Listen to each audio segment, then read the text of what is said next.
Hi, my name is Sarah Stradling, and I'm hoping to present my thesis titled The Guest Worker Myth: How Turkish Immigrant Communities Rebuilt West Berlin from the 1960s through the 1980s at the Denman Forum this spring.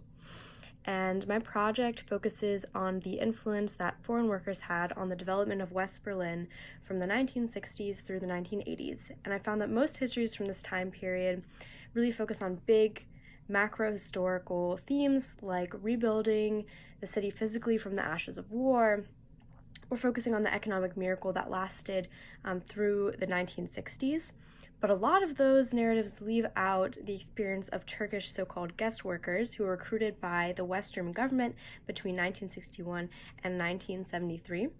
And although they were initially supposed to be temporary participants in the German economic miracle, from the moment that these foreign workers arrived, they shaped the city, and many of them made Germany their permanent home. So the goal of my thesis is to reframe the story of dramatic urban renewal and change with Turkish migrants as central actors with agency. In order to tell this story, I used primary source documents that I spent 2 months reading through in Berlin archives last January and February, as well as integrating existing literature on the topic.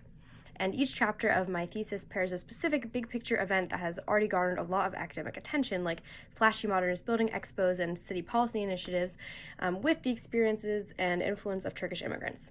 So by pairing those two levels of analysis, I can highlight the reciprocal relationship between the city and its population as both parties morph over time.